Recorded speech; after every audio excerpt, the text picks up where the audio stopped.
ഷീന, ഇതിൽ അദ്ദേഹം എന്റെ ഭാഗത്തു നിന്നുണ്ടായ മിസ്റ്റേക്ക് ആണെന്ന് പറയുന്നുണ്ട്. എനിക്ക് തോന്നുന്നു ഇത് വിസ അപേക്ഷിച്ചതുള്ള ഒരു ക്ലറിക്കൽ മിസ്റ്റേക്ക് കാരണമാണോ വിസ ലഭിക്കാതെ പോയത്? ഒരു സാങ്കേതിക പ്രശ്നം കൊണ്ടാണ്. അതിന് പരമാവധി ഈ സാങ്കേതിക പ്രശ്നങ്ങൾ ഒഴിവാക്കി വിസ ലഭ്യമാക്കാനായി ഈ പരിപാടി നടത്തുന്ന കായൽ ഇവന്റ്സ് ശ്രമിച്ചിരുന്നു. പക്ഷേ ആ പരിപാടി പൂർണ്ണമായും ഇപ്പോൾ ഒഴിവാക്കേണ്ടി വന്നത് മോഹൻലാൽ എത്താത്തത് കൊണ്ട് മാത്രമാണ്. പറഞ്ഞതുപോലെ തന്നെ ഈ പരിപാടിയുടെ പ്രധാന ആകർഷണമായിരുന്ന മോഹൻലാൽ എത്താതെ ഈ പരിപാടി നടത്താൻ കഴിയില്ല, അല്ലെങ്കിൽ മുന്നോട്ട് പോകില്ല എന്നൊരു നിലയിൽ തന്നെയാണുള്ളത്.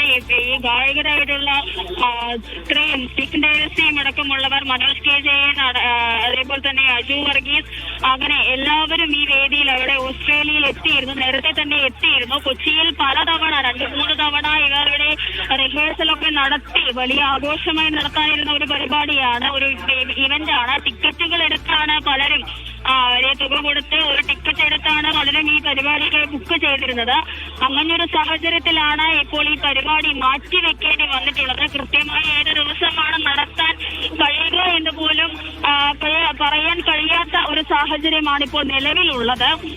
അതായത് വിസ ലഭ്യമാകുന്നത് മുറയ്ക്ക് മാത്രമാണ് ഈ പരിപാടി നടത്താൻ കഴിയുക. അതായത് ഓസ്ട്രേലിയയിലേക്ക് മോഹൻലാലിന് എത്താൻ കഴിഞ്ഞാൽ മാത്രമാണ് ഈ പരിപാടി നടത്താൻ കഴിയുക എന്നതാണ് ഇതിന്റെ ചുരുക്കം. ഇതിനു മുൻപും ഈ ഓസ്ട്രേലിയയിലേക്ക് ഈ പരിപാടികൾ നടത്തുന്നതുമായി ബന്ധപ്പെട്ട് പോകുന്നവരുടെ വിസയിലെ സാങ്കേതിക പ്രശ്നങ്ങൾ, അല്ലെങ്കിൽ ഇവർക്ക് വിസ ലഭിക്കാത്തതിന്റെ പ്രശ്നങ്ങൾ ഉണ്ടായിരുന്നു.